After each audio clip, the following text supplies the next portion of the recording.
Having made the decision to marry my boyfriend Ethan and paying a visit to his family's abode for introductions on the appointed day, I encountered a startling rejection from all his kin.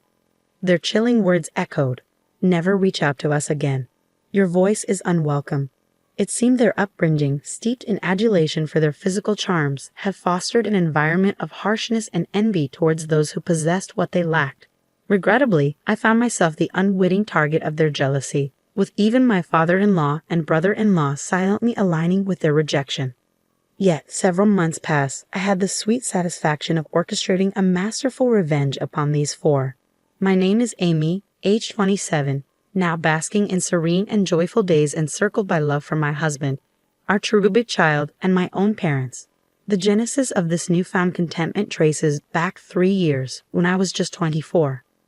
It all began with Ethan, my former colleague turned beau, who proposed to me. Bonding over our shared love for cinema, our friendship blossomed into romance through countless movie dates on our days off. Ethan's gentle demeanor and universal amiability endeared him to many at work. Averse to conflict, he possessed a forgiving nature that endeared him to all. From the moment I joined the company, Ethan intrigued me, so when he finally mustered the courage to ask me out, I was elated, eagerly anticipating each day at work. During moments of professional missteps and personal lows, he offered unwavering support, fostering a natural desire within me. I want to spend my life with this man. Ethan harbored ambitions of launching his own business down the line, and I was eager to stand by his side, offering unwavering support every step of the way. When he proposed to me, my heart soared with joy. There was no hesitation. I accepted his proposal without a second thought, resolved to spend my life with him. The weekend following Ethan's heartfelt proposal, we promptly journeyed to my family's abode, introducing Ethan to my parents and sharing our plans to wed. Ethan's warmth and charm extended effortlessly to my family, effortlessly bonding with my father over drinks and conversation. My parents, enchanted by Ethan's demeanor, readily embraced our union, reveling in our shared happiness. Witnessing Ethan effortlessly blend into my family dynamic, I couldn't help but feel blessed to have him in my life. As the weekend waned, our sights turned to meeting Ethan's family. While I realized I hadn't gleaned much about them from Ethan, I brushed aside any concerns, presuming his independence might have led to infrequent contact with his parents. The eve of our visit, during a casual phone call with Ethan discussing our plans for the morrow, he cryptically mentioned, "My parents might come off a bit peculiar, but don't dwell on it too much." His words sparked a twinge of apprehension. But with the early morning looming, I chose to set aside any worries and retire for the night around 10 p.m. The following day, Ethan and I rendered his vows at the station, embarking together towards his family residence. It marked my inaugural visit to his familial abode, and despite my attempts to quell my nerves, a persistent jitteriness lingered throughout the morning.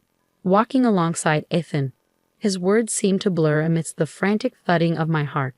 Before us loomed a majestic mansion, reminiscent of a fairy tale castle. The sprawling garden only intensified my trepidation as I pondered Ethan's upbringing in such opulent surroundings. Yet, his reassuring smile offered some solace as he gently remarked, "Feeling nervous? It's all right, let's proceed." Upon a grand entrance, my mother-in-law greeted us warmly, her graceful demeanor and impeccable appearance exuding elegance. Her welcoming demeanor momentarily eased my apprehension. Once inside, the rest of the family, save for my mother-in-law, greeted me with smiles, alleviating some of my unease. Finding myself warmly embraced, I settled onto the sofa, engaging in pleasant conversation over dinner before proudly announcing our engagement to all present. Ethan's family beamed with delight, particularly my mother-in-law and sister-in-law, who expressed their excitement at welcoming me into the family with endearing words. "We're thrilled to have such a charming addition to our family." Their warm reception touched me deeply, fostering a sense of belonging. As the pleasant conversation flowed, I learned more about Ethan's family. His father managed a successful company specializing in package tours, while his brother, an executive director within the same company, harbored aspirations of eventually assuming its leadership. Meanwhile, my mother-in-law and sister-in-law gracefully balanced their roles as homemakers, enriching their lives with pursuits like dance classes and flower arrangement lessons. My sister-in-law, radiating confidence with her impeccable appearance, left a lasting impression. Meanwhile, My father-in-law's kindness and affable demeanor put me at ease, his engaging conversation effortlessly quelling any nerves. I found solace in his amiable presence, genuinely grateful for his warmth. However, the harmonious atmosphere was briefly disrupted by a question from my father-in-law, inquiring about my employment status at the same company as Ethan. I clarified that I held a permanent position, having joined as a regular employee following my graduation from Harvard University. His pride in my accomplishments was palpable, his admiration evident as he praised my achievements. The ensuing praise from both my father-in-law and Ethan left me feeling slightly embarrassed yet profoundly touched by their words of admiration and support. In reality, my journey led me to a prestigious university in the United States, where I dedicated myself to studies even at the expense of sleep during my high school years. My parents, despite limited means, toiled relentlessly to afford my college education. Fueled by a deep-seated determination to secure a promising career and ultimately repay my parents' sacrifices, I poured my heart into every endeavor. Engrossed in lively conversation with others, I couldn't help but notice the sudden silence from my mother-in-law and sister-in-law. A pang of apprehension gripped me, prompting a frantic search for a change of topic. Observing a striking arrangement of flowers adorning the table, I ventured a compliment only to be met with a sharp retort from my mother-in-law, questioning the sincerity of my interest in housewives' pastimes, given my professional stature. Bewildered by her abrupt shift in demeanor, I struggled to comprehend the underlying hostility. Echoing her sentiments, my sister-in-law insinuated that my academic background might lead me to dismiss their pursuits as trivial. I never intended such implications, yet found myself at a loss for words, choking back tears of frustration. Ethan swiftly intervened, rebuking their baseless assumptions and defending my character. Though his words offered solace, I remained mute, unable to muster a response, my gaze fixed downward. Surveying the room, I noted my father-in-law, inebriated and slumbering on the sofa since noon, alongside my disinterested brother-in-law, idly scrolling through his phone. Sensing the palpable tension, Ethan tactfully suggested bringing the gathering to a close, offering a much-needed reprieve from the stifling atmosphere. As we made our way back to the station, Ethan offered his apologies, explaining, "I'm sorry about today. My mom and sister have quite the pride. They're particularly touchy about their high school education." Later, Ethan revealed that his mother-in-law had worked at a flower shop straight out of high school, where his father-in-law had become enamored with her at first sight. A captivating beauty, she drew numerous customers to the shop daily. Through persistent pursuit, his father-in-law won her affections, and they eventually married, with him still seemingly wrapped around her finger to this day. Similarly, his sister-in-law, a striking woman, had reconnected with Ethan's brother-in-law at a high school reunion in their early 20s. Enchanted by her transformation, he pursued her relentlessly until they became a couple. Like his father-in-law, Ethan's brother-in-law appeared to acquiesce to his wife's wishes without question. Despite my advanced education, I struggled to comprehend their insecurities. They were both beautiful women with devoted husbands who adored and protected them. Yet, I couldn't shake off a lingering sense of unease, questioning whether marriage would truly be as harmonious as I had envisioned. Nonetheless, with the family's blessings secured, we forged ahead with wedding plans, hoping that open communication would bridge any divides. "Rest assured, Amy, I'll always stand by your side," Ethan reassured me, instilling a sense of optimism within me. After months of meticulous planning, the day before our wedding arrived, only to be disrupted by an unexpected phone call from Ethan's mother. As Ethan's voice rose in disbelief, I listened in shock to his revelation that his parents had suddenly decided not to attend the wedding due to a forgotten trip they had booked for the same day. Stunned and bewildered by this unforeseen turn of events, we attempted to reach them for an explanation to no avail, met only by the incessant ringing of unanswered calls. Perplexed by the abrupt turn of events, we hastened to Ethan's parents' house, only to find it dark and deserted, indicating their absence. I voiced my concerns to Ethan, recalling the tense atmosphere during my previous visit, questioning if I had inadvertently offended his mother and sister. Ethan attributed their demeanor to their prideful nature, acknowledging that highly intelligent individuals often bore stubborn tendencies, but he remained uncertain of any specific grievances they held. Puzzled by his father's absence as well, Ethan explained that both his father and brother-in-law were inclined to defer to their wives, likely aligning with them to avoid discord. His distress was palpable, leaving me at a loss for words. Ultimately, our attempts to contact Ethan's family proved futile, compelling us to proceed with the wedding sans their presence. We were left bewildered by the unfolding events, questioning the reasons behind their absence. Even if they genuinely forgot about their trip, I struggled to comprehend why they would prioritize it over their son's wedding. Upon learning of Ethan's family's absence, my own parents expressed understanding, though their expressions betrayed a hint of complexity, burdening me with a sense of guilt for causing them distress on what should have been a joyous occasion. During the reception, murmurs circulated among our guests, questioning the absence of Ethan's parents. Even our boss, who graciously offered a toast, inquired about their whereabouts, leaving us grappling for an appropriate response.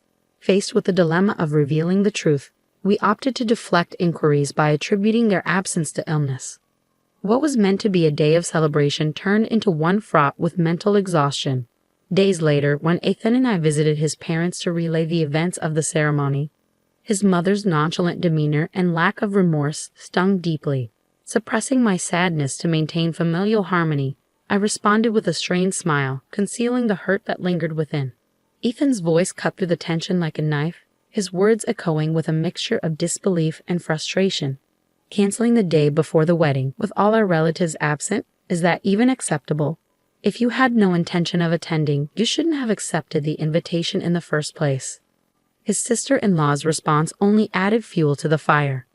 I would have attended if Amy wasn't the bride, she declared coldly, leaving me utterly bewildered, my head spinning with confusion.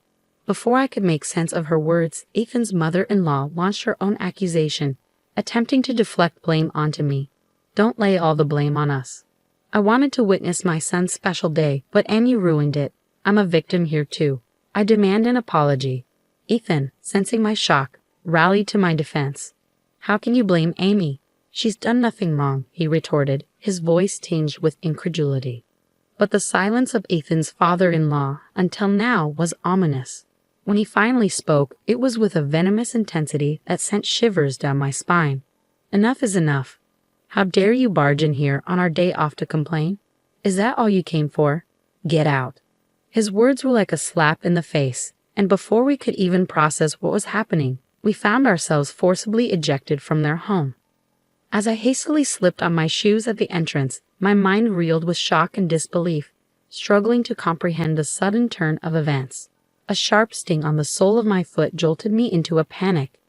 Ouch! I exclaimed, lifting my foot to find a caterpillar wriggling inside my shoe. Recoiling with disgust, I hastily kicked off my shoe and fled outside, releasing the creature into the open air. As I stood, one shoe on, catching my breath, I noticed my mother-in-law and sister-in-law watching, their laughter laced with a malicious edge. "Are you all right?" they asked, their concern ringing hollow. Eager to escape the uncomfortable situation, I mumbled an apology and made a swift exit, only to be halted by my mother-in-law's unexpected words. "Amy, please refrain from involving yourself in our affairs except for weddings and funerals," she said, her tone final as she shut the door, leaving me bewildered and hurt. What had I done to deserve such treatment? All I wanted was to foster a positive relationship with Ethan's family.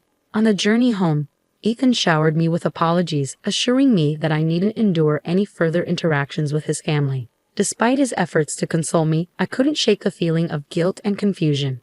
The revelation that my presence had caused such disdain from his mother-in-law and sister-in-law weighed heavily on my mind, leaving me questioning my worth.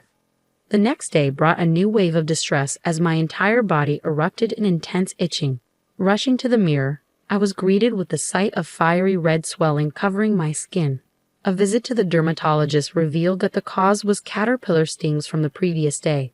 The itching was unbearable, robbing me of sleep for weeks on end. Recalling an unsettling incident at Ethan's house, where I had noticed my brother-in-law tampering with my shoes at the front door, I couldn't shake the feeling of distrust towards my in-laws. And just when I thought things couldn't get worse, Ethan fell ill and was hospitalized with stomach pains, diagnosed with a suspected gastric ulcer. Worried sick, I insisted he take time off work and accompanied him to the hospital for further tests, grappling with the mounting challenges that seemed to plague us relentlessly.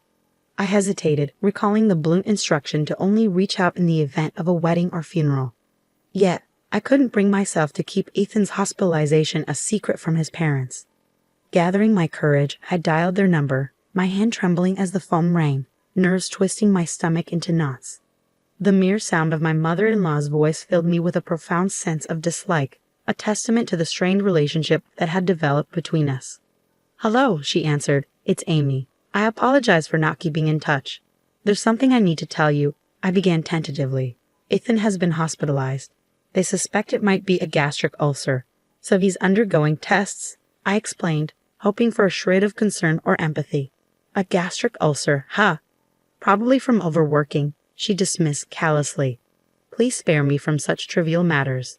I'm busy," she added, brushing off Ethan's health concerns with callous indifference. "Trivial? Don't you care about Ethan?" I retorted, my frustration bubbling over. "I won't bother you anymore. I'll call Ethan directly," I concluded, my voice thick with disappointment. Before I could hang up, my brother-in-law abruptly took the phone. "You're too persistent. Can't you read the room?" he chastised. "Whether Ethan's in the hospital or not, your constant calls are irritating," he snapped before ending the call abruptly. The abrupt click of the line cutting off left me reeling, a surge of indignation coursing through me. The callous rejection from my in-laws, their harsh words cutting deeper than I had anticipated, shattered any lingering hope of reconciliation. In that moment, I made a solemn vow to myself. If they don't want me to contact them, fine. I want nothing to do with that family anymore. I'll never reach out to them again, no matter the circumstances. Following Ethan's recovery, which proved to be a mild gastric ulcer, he diligently adhered to medication, experiencing a notable improvement in his health. I recounted the entire ordeal to Ethan, who met my explanation with unwavering determination. "Let's distance ourselves from my family," he declared firmly. "The only person who matters to me now is you, Amy. If they can't accept you, then they're not family to me, regardless of blood ties." A year later, Ethan took the leap to pursue his long-standing aspiration of establishing a software sales business, leveraging his prior job experience. His relentless dedication paid off as he tirelessly worked towards realizing his dream. While our venture was still in its nascent stage, witnessing even a fraction of Ethan's vision materialize filled me with profound joy. Our happiness only multiplied with the arrival of our healthy baby boy a year into Ethan's entrepreneurial journey. My parents shared in our elation, frequently visiting us despite the lengthy journey from their home to ours. We opted not to inform Ethan's parents of our son's birth, certain that their indifference would remain unchanged. Their silence following our earlier confrontation offered a sense of relief, freeing us from the burdensome ties of a strained relationship. Several months later, as the global pandemic of the new coronavirus swept across the world, our country declared a state of emergency, urging citizens to stay indoors. News broadcasts were inundated with discussions of the pandemic's impact, particularly on industries such as restaurants and tourism. My heart ached for those affected, though I couldn't help but wonder about Ethan's father's package tour company. Yet it was a passing thought, and any satisfaction I derived from imagining its plight was fleeting. Despite the challenging circumstances, Ethan's business flourished. While the initial phase of our entrepreneurial journey saw some financial instability, recent months had brought a surge in income, surpassing even Ethan's earnings as an employee. Our future looked promising, a testament to our resilience in the face of adversity. During this period, Ethan began receiving numerous calls from his parents' home. Despite the persistent attempts at communication, Ethan appeared determined to avoid any interaction, intentionally ignoring the calls and disregarding voicemails left behind.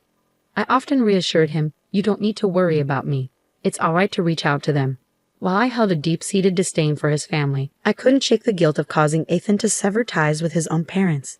Yet Ethan remained resolute in his stance, affirming, "Amy is my top priority, not my parents. If they can't accept you, regardless of their parental status, I can't hold them in high regard." I felt a mix of remorse and admiration for Ethan's unwavering loyalty. Despite Ethan's steadfast avoidance, the persistence of his parents was relentless. Daily calls went unanswered, and then one day, a letter arrived from his family home, bearing a startling message. "Our business is teetering on the edge of bankruptcy, and urgent financial discussions are necessary," it read. Their audacity was staggering, considering the estranged relationship they had imposed. We refused to entertain their demands, opting instead to let them face the consequences of their actions. "Let them face the repercussions of their decisions," I remarked. Soon enough, my own phone began to ring incessantly. Occupied with work, I couldn't attend the calls, but a voicemail left a clear indication of Ethan's continued avoidance. It seemed they had resorted to contacting me despite my explicit instructions to the contrary. Reluctantly, I listened to the message left on my voicemail, which simply stated, "Is this Amy's number? If Ethan persists in his silence, I'll visit in person. Let him know." 2 days following the voicemail, Ethan and I found ourselves enjoying a rare day off together at home. Just as we settled in after lunch, the doorbell chimed, signaling an unexpected visitor. Peering through the monitor, I was met with the sight of my 4 in-laws standing at the doorstep. Surprised, I looked at Ethan, who let out a weary sigh. "We could just ignore them. They'll eventually give up," he suggested. However, I couldn't shake the sense of pity. "They've come all this way. It wouldn't hurt to let them in," I countered.